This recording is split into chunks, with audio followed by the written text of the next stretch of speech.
አሰላሙ አለይኩም ወራህመቱላሂ ወበረካቱ ውድ ቤተሰቦቼ ሁላችሁንም ሰላም ብያለሁ። የዛሬው ቪዲዮ ላይ ይዤላችሁ የቀረብኩት 3 ወይም 4 የህልም ፍቺዎችን ነው። በህልም ሰው ሲያቅፋችሁ ማለም ዋናውን ወሳኙን ፍቺ ይዤላችሁ ቀርቤያለሁ። እንዲሁም ደግሞ በህልም ሞባይል ሲቃጠል እሱንም ማለም የሚሰጠውን ፍቺ አጠናቅሬያለሁ እዛው ላይ። እንዲሁም ደግሞ ሰው ሲያቅፋችሁ በህልም ማለም ሰው ሲያቅፋችሁና ደግሞ ሌላው ሰው ሲነክሳችሁ 4 የህልም ፍቺዎችን ዋና የተባሉትን እጥር ምጥን አድርጌ ይዤላችሁ ቀርባለሁ ማለት ነው። ላይክ እና ሰብስክራይብ እያደረጋችሁ አበረታቱኝ። ላይክ ማድረጋችሁን አትርሱ። ላይክ አድርጉ፣ ሰብስክራይብም አድርጉ እና ወደ ህልሙ እንገባለን ማለት ነው። እንግዲህ በስፋትና በሰፊ ከፈለጋችሁ ከዚህ ቀደም የሰራኋቸው ቪዲዮዎች ደግሞ በጣም ከ30 ደቂቃ በላይ ያሉ ቪዲዮዎች አሉ። እዛ ላይ ትንታኔ ካስፈልጋችሁ እዛ እየገባችሁ ማየት ትችላላችሁ። አሁን ግን የህልሙ ዋነኛዎችን ለ3-4 ቪዲዮዎችን በአንድ ቪዲዮ እያጠቃለልኩ መስራት ጀምሬያለሁ ማለት ነው። በላይክ አበረታቱኝ ማለት ነው። አሁን በአምስተኛ የረሳሁት በህልም ማኩረፍ የሚለውን እጥር አድርጌ ትንሽ ናት 2-3 መስመር። ምናልባት እንደዚህ አለማችሁ ከሆነ ስታኮርፉ ወይም ሰው ሲያከርፋችሁ በህልም አለማችሁ ከሆነ የሚሰጠውን ዋነኛውን ፍቺ ብቻ አቀርባለሁ። ወደ ህልሙ ስንገባ እሺ በህልማችሁ ማኩረፍን ካለማችሁ በውስጣችሁ ታፍኖ የቀሩ ስሜት ሐዘን ወይም ቅር መሰኘት በህልማችሁ ይሄ የታፈነ ነገር ወይም ደግሞ ቅር ተሰኝታችሁ ከሆነ በህልማችሁ ሰው አኩርፎ ወይም ደግሞ ኩርፊያን ልታልሙ ትችላላችሁ። ሌላው ደግሞ የምትወዱት ሰው ወይም ደግሞ ለቅርብ ጓደኛዎት የተሰማውት ቅሬታ ኑሯችሁ በግልጽ ለመናገር ከተቸገራችሁ በህልም አኩርፋችሁ ልታልሙ ትችላላችሁ። የሆነ ሰው ለምሳሌ አስቀይሟችኋል፣ ጓደኛችሁ ወይም የሴትም የወንድም ጓደኛ ሊሆን ይችላል። ለሱ መናገር የማትፈልጉት በቃ ገልጻችሁ ይሄ ነው ብላችሁ መናገር አትፈልጉም። ይሄ በእውነታው ማለት ነው። ይሄ ነገር ታፍኖ ካለ በውስጣችሁ በህልማችሁ ኩርፊያን አኩርፋችሁ ወይም ሰው አኩርፋችሁ ወይም ደግሞ ሰው ዝም ብሏችሁ በአካባቢው በሙሉ አኩርፋችሁ ልታለሙ ትችላላችሁ ማለት ነው። ሌላው በህይወታችሁ ውስጥ ሊያጋጥሙ የሚችሉ ያልተጠበቁ ሁኔታዎችን ለመቀበል መቸገርንም ሊያመላክት ይችላል በህልም ኩርፊያ ማለት ነው። እንደገና እናንተ ራሳችሁ ህልም አላሚዎች በህልም ራሳችሁ አኩርፋችሁ ከሆነ ደግሞ በራሳችሁ እናንተ ያኮረፋችሁት በራሳችሁ ላይ በቃ ራሳችሁን አኩርፋችሁ በህልም ከተመለከታችሁ በራሳችሁ ላይ ውሳኔ ወይም ድርጊታችሁ መጸጸታችሁንና ራሳችሁን እየወቀሳችሁ እንደሆነ ይገልጻል ማለት ነው። ሌላ ሰው ከሆነ ደግሞ እናንተን ያኮረፈው ከዛ ሰው ጋር ወይም ከቅርብ ሰው ጋር ሊፈጠር የሚችል አለመግባባትን ወይም ያንን ሰው በሆነ ነገር አስቀይሞት ሊሆን እንደሚችል ይገልጻል። እንግዲህ እኔ እናንተ አላሚዎች አስቀይመናል ብላችሁ ሳትጠብቁ ያ ሰው ግን ተቀይሟችሁ ሊሆን ይችላል። የሆነ ሰው በህልማችሁ አኩርፋችሁ የምታውቁት ሰው አኩርፋችሁ በህልም ካያችሁ እናንተ ሳታውቁት ያን ሰው የበደላችሁት ወይም ደግሞ አለመግባባት በእናንተና በሱ መሃል ጸብ ሊፈጠር ወይም አለመግባባት ሊፈጠር ይችላል ማለት ነው። ይቅርታ አንዳንድ ድምጾች ስለገቡ። እንደገና ከፍቅረኛ ጋር ወይም ፍቅረኛዋ አኩርፎት ወይም ፍቅረኛችሁን አኩርፋችሁ በህልም ማየት ደግሞ በግንኙነታችሁ ውስጥ ግልጽነት እንደጎደላችሁና መነጋገር ያለባችሁ ጉዳዮች እንዳሉ ይገልጻል። እንግዲህ ፍቅረኛሽን አኩርፈሽ ወይም ፍቅረኛህን አኩርፈህ ከሆነ በህልም ያለምከው በእውነታው በመካከላችሁ ግልጽ ያልሆኑ የተደባበቁ ነገሮች አሉ ማለት ነው። ፍቺው ይሄን ነው የሚመስለው። ቀጥለን ደግሞ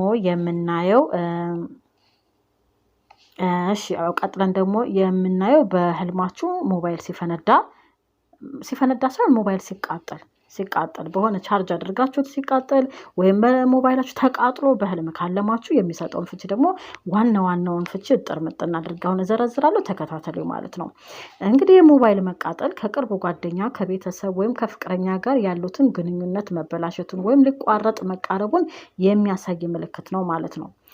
በዕለት ህይወታችሁ ውስጥ በኃላፊነቶች ወይም ደግሞ በጭንቀት በጣም እንደተወጣጠራችሁና እረፍት እንደሚያስፈልጓችሁም ይጠቁማል ማለት ነው። ሌላኛው የሞባይል መቃጠል ሌላኛው ትርጓሜ ማለት ነው። ቀጣዩ ትርጓሜ ደግሞ ሞባይል ሲቃጠል ማለም ለሰዎች እንዳይገለጽ የሚፈልጉትን ሚስጥር ማውጣቱን ወይም ደግሞ በጣም አስፈላጊ መረጃ ማጣታችሁን ሊያመላክት ይችላል ሞባይላችሁ ሲቃጠል ካለማችሁ። በሌላኛው አፈታት ደግሞ አሮጌውንና አስጨናቂውን ነገር ጥሎ ወደ አዲስ የህይወት ምዕራፍ ለመሸጋገር ያላችሁን ፍላጎትንም ሊያሳይ ይችላል ሞባይል ስልካችሁ ሲቃጠል በህልም ከተመለከታችሁ ማለት ነው። አሁን ደግሞ የምንመለከተው በህልም መታቀፍ የሚሰጠውን ፍቺ እናያለን። ዋናውን ነው ብያችኋለሁ። እንግዲህ በዝርዝር ከፈለጋችሁ ቪዲዮ ላይ አለላችሁ። እንግዲህ በህልም ስትታቀፉ ማለም በነባራዊ ወይም በእውነተኛው ህይወታችሁ የብቸኝነት ስሜት እየተሰማችሁ ወይም ደግሞ የሰዎች ድጋፍ በእውነታው እያስፈልጋችሁ ከሆነ በህልማችሁ ይህንን ነገር ሊያንጸባርቅ ይችላል። ሰው ሲያቅፋችሁ፣ ሰው ሲይዛችሁ ልታልሙ ትችላላችሁ። ዋናው ግን ምንድነው አስቸጋሪ ወይም ደግሞ አስጨናቂ ጊዜ ላይ ካላችሁ በእውነታው ስትታቀፉ ከዛ ጭንቀት መገላገልና ጥበቃ ማግኘትን ይገልጻል። እንዲሁም ደግሞ ለምሳሌ ያቀፋችሁን ሰው የምታውቁት ከሆነ ለምሳሌ ፍቅረኛችሁ የትዳር አጋራችሁ ከሆነ በህልም የሚያቅፋችሁ የሱ ዋነኛ ትርጓሜ ምንድነው? በመካከላችሁ ያለውን ጠንካራ ትስስርና ፍቅርና መተማመንን ያሳያል።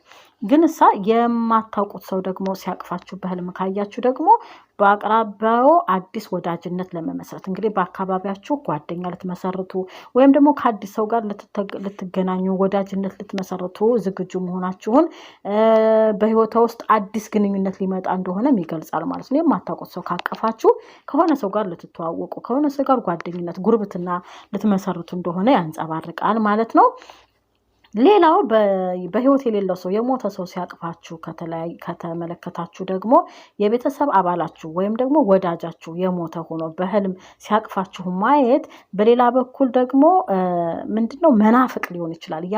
ያ ወይ እናንተ እንደናፈቃችሁት ሊያመላክት ይችላል። ወይም ደግሞ ያን የሟች ሲያቅፋችሁ ማለም ምናልባት እናንተን መናፍቅ ለሱ ዱዓ እንድታረጉ ጸሎት እንድታረጉ ፍላጎትን ሊያመላክት ይችላል ማለት ነው። ጠላት ወይም ደግሞ ጠላታችሁ የማትወዱት ሰው ከሆነ ሲያቅፋችሁ ያለማችሁት የተጣላችሁት ሰው ከሆነ ደግሞ ያቀፋችሁ በመካከላችሁ ያለው አለመግባባት መፍትሄ ሊያገኝ ልትታረቁ እንደሆነ ይገልጻል። ለምሳሌ ከፍቅረኛችሁ ጋር ተጣልታችሁ በህልም ሲያቅፋችሁ ካያችሁ መታረቅ ነው። ከሆነ ሰው ጋር ተጣልታችሁ በህልም ግን ካቀፋችሁ ልትታረቁ ነው እንደማለት ነው። እና እሺ ሌላው የእቅፉ ሁኔታ ደግሞ በተለይ በፍቅረኛ ዙሪያ ከሆነ የእቅፉ ሁኔታ ይለያያል። ለምሳሌ ፍቅረኛችሁ እቅፍ አድርጎ ደስ የሚል እቅፍ ከሆነ ያቀፋችሁ ሰላምን፣ ውስጣዊ መረጋጋትና መልካም ዜናን ያበስራል ፍቺው ማለት ነው። ግን በጣም ጭንቅ አድርገው ጥብቅ አድርገው በቃ አጨናንቀው ከሆነ ያቀፋችሁ ደግሞ ይሄ ፍቺ ምንድነው? በሰዎች ተጽዕኖ ስር መውደቃችሁንና ነፃነት ማጣታችሁን ወይም ደግሞ በግንኙነት በፍቅር ውስጥ መታፈናችሁን ሊገልጽ ይችላል። በቃ የሆነ ፍቅር ውስጥ አላችሁ ግን ታፍናችሁ በግድ ከዛ ሰው ጋር እንዳላችሁ ይገልጻል ማለት ነው። አሁን ደግሞ ቀጥለን የምናየው ንክሻን ነው። እንግዲህ ሰው ሲነክሳችሁ በህልም ማለም የሚሰጠውን ፍቺ እናያለን። እንግዲህ በቅርብ የሚያውቁት ሰው ከነከሳችሁ ያ ሰው ሊጎዳኝ ወይም ሊከዳኝ ይችላል የሚል የስጋት ወይም የጥርጣሬ ስሜት እንዳሉት ሊያመላክት ይችላል። ግን ይሄ ስሜት በእውነታው ከሌለ ደግሞ ምናልባት ክህደትን ሊያመላክት ይችላል። የማይታወቅ ሰው ሲነክሱት በህልም ማየት በዙሪያው ባሉ ሁኔታዎች ላይ ቁጥጥር እንዳጡ እና ከመጠን በላይ እንደተጨነቁ ማሳያ ነው። የማታውቁት ሰው ሲነክሳችሁ ካለማችሁ ዙሪያችሁ መቆጣጠርና ጭንቀት ውስጥ እንዳላችሁ፣ በተለይ መነከስ ማለት የሆነ ሰው አካባቢያችሁ ያለ ሰው ሊጎዳችሁ፣ ሊከዳችሁ፣ የሆነ ነገር ሊያረጋችሁ እያሰበ እንደሆነም ይገልጻል ማለት ነው። በተለይ እናንተ በእውነታው ያ ሰው ሊከዳኝ ነው አላምነው ምናምን ብላችሁ አስባችሁ ከተኛችሁ ያ ሰው ሲነክሳችሁ ካለማችሁ ይሄ የአይምሯችሁ ውጤት ነው የሚሆነው። ግን እንደዚህ አይነት ነገር ምንም ነገር ሳታስቡ በህልማችሁ የማታውቁት ሰው ወይም ከነከሳችሁ ያው የሁኔታዎች ቁጥጥር ማጣትን ወይም ደግሞ ጭንቀትን ሊያመላክት ይችላል ብያለሁ። ግን የምታውቁት ሰው ከነከሳችሁ ደግሞ ምናልባት ክህደት ሊኖር ይችላል ማለት ነው። ንክሻው ምናልባት እንዲሁ ሰው ሲነክሳችሁ ማለም ወይም ንክሻን እናንተም ስትናከሱ ወይም ንክሻ ማለም እንዳጠቃላይ ደግሞ በውስጣችሁ የያዛችሁትን ህልም አላሚዎች በውስጣችሁ ያለውን ቁጣ፣ ከፍተኛ ቁጣን ሊገልጽ ይችላል። ንክሻ ራሱ ለብቻው ማለት ነው። ሌላው ንክሻው ሰው የሚነክሳችሁ እርስዎ በውስጡ የያዙትና ያልገለጹትን ከፍተኛ ቁጣ ብያለሁ፣ ይቅርታ። እሺ ሌላው ከባልደረባችሁ ወይም ደግሞ ከቤተሰብ አባል ጋር ያላችሁ ግንኙነት ውጥረት ውስጥ መሆኑን ይገልጻል። ወይ ፍቅረኛችሁ ወይም የሆነ የቅርብ ሰው ሲነክሳችሁ ካለማችሁ ከዛ ሰው ጋር ግንኙነታችሁ ሊበላሽ ወይም ጸብ ሊፈጠር ወደ ችግር ውስጥ ልትጣሉ እንደሆነ ይገልጻል ማለት ነው።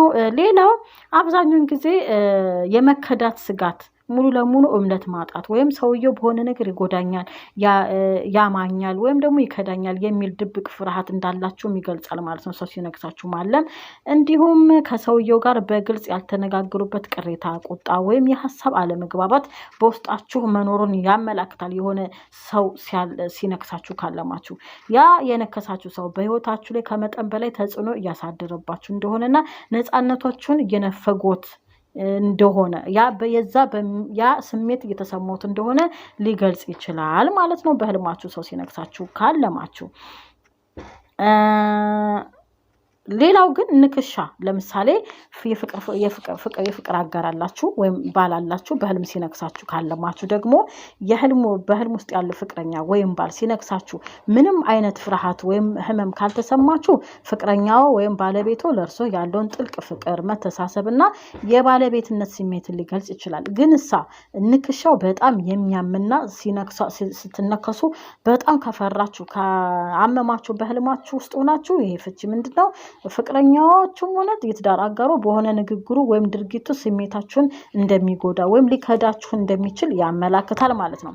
ሌላው ፍቅረኛው በህይወቱ ወይም በግንኙነታችሁ ላይ ከመጠን በላይ ተጽዕኖ እያሳደረባችሁ እንደሆነና ነፃነት እየነፈጋችሁ እንደሆነ ይገልጻል ማለት ነው። እንግዲህ ፍቅረኛችሁ ሲነክሳችሁ ከተመለከታችሁ ይሄንን ዝርዝር ፍቺ ይሰጣል ማለት ነው። ስለተከታተላችሁኝ ከልብ አመሰግናለሁ። እንግዲህ 1 3 4 ህልሞችን በአንድ ቪዲዮ ይዘው መምጣት ማለት የአብዛኞቻችሁ የህልም ፍቺ ጥያቄ መልስ ያገኛል በማለት ነው። አንድ ህልም ፍቺ አንድ ቪዲዮ ላይ ብቻ ከሆነ የሚሰራው እናንተ ያለማችሁት ሌላ ሊሆን ይችላል፣ እኛ የምንሰራው ሌላ ሊሆን ይችላል፣ አይገናኝም። ለዛ 3 4 ቪዲዮዎችን በአንድ ለማምጣት አስቤያለሁ። ላይክ እያደረጋችሁ አበረታቱኝ። እኔም እንደ አዲስ ኃይሌን